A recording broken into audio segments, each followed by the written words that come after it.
ग्वालियर चंबल संभाग में बाढ़ के बाद बिगड़े हालातों का जायजा लेने केंद्रीय नागरिक उड्डयन मंत्री ज्योतिरादित्य सिंधिया पहुंचे। रविवार की सुबह उन्होंने ग्वालियर अंचल के शिवपुरी, गुना, अशोकनगर के बाढ़ प्रभावित इलाकों का दौरा किया।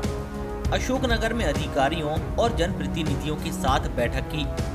मीडिया से बात करते हुए सिंधिया ने कहा कि संभाग स्तर पर एक मॉनिटरिंग सेंटर बनाया जाएगा और 3 चरणों में गुना, अशोकनगर, शिवपुर समेत पूरे ग्वालियर संभाग में बाढ़ से हुए नुकसान पर राहत कार्य शुरू किए जाएंगे।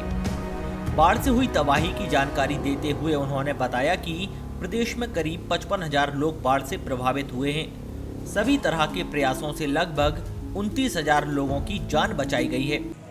उसी के साथ जो पिछले एक हफ्ते में एक बाढ़ की स्थिति उत्पन्न हुई है उत्तरी मध्य प्रदेश में, खास करके ग्वालियर चंबल संभाग में, और ग्वालियर चंबल संभाग में भी एक अलग स्थिति उत्पन्न हुई है दोनों भागों में। खास करके पश्चिमी भाग में बहुत बड़ा प्राकृतिक प्रकोप आया है।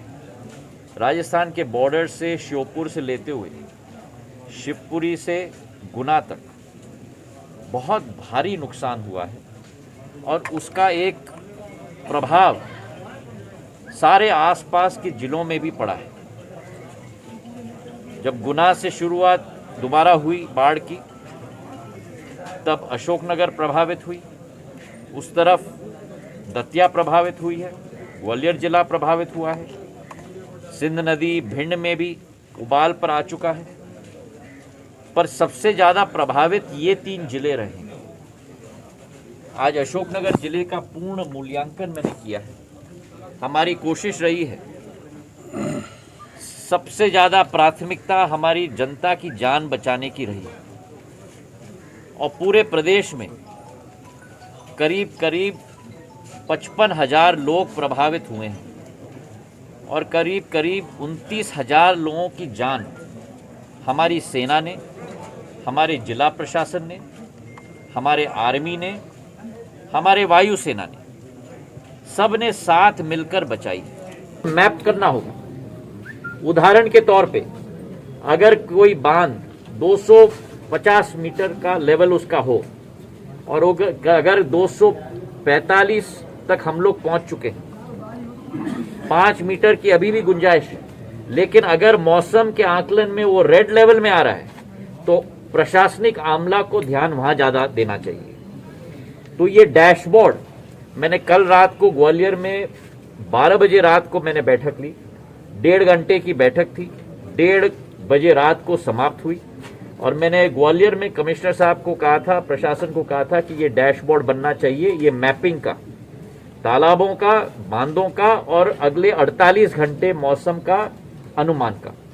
और आज सुबह 8 बजे हम लोग ने मीटिंग ली है, ग्वालियर की मैपिंग हो चुकी है। तो मैंने यहाँ भी प्रशासन को कहा है कि ये मैपिंग जल्द करके 8 जिलों का एक संयुक्त मैपिंग करके उसका अनुमान लगाकर उसको ग्वालियर हेडक्वार्टर से, कंट्रोल रूम से हमको वॉच करना है। तो ये हो गया पहला भाग।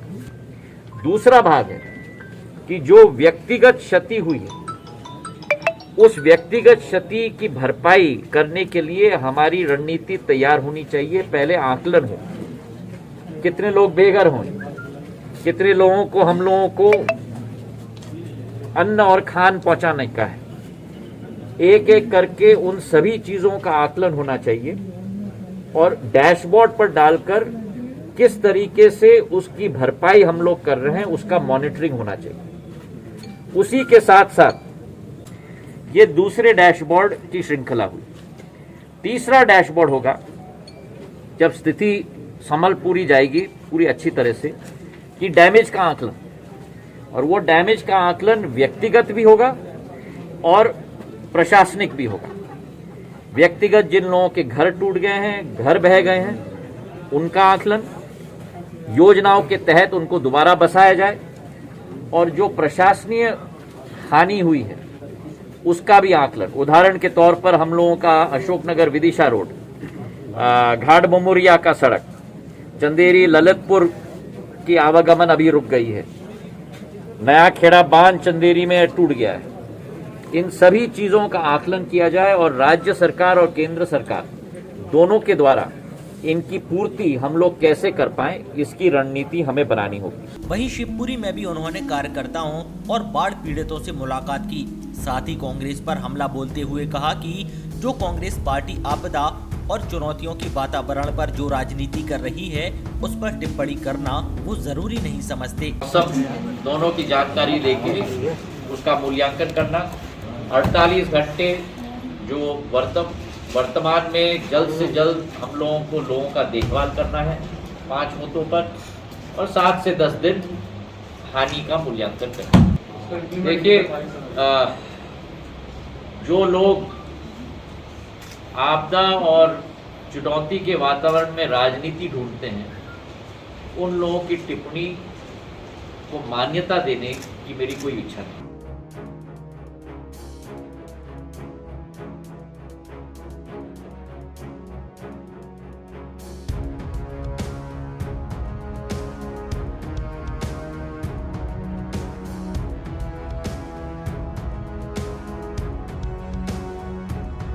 शिवपुरी से राकेश भोज और अशोकनगर से राहुल कुमार जैन, सागर टीवी न्यूज।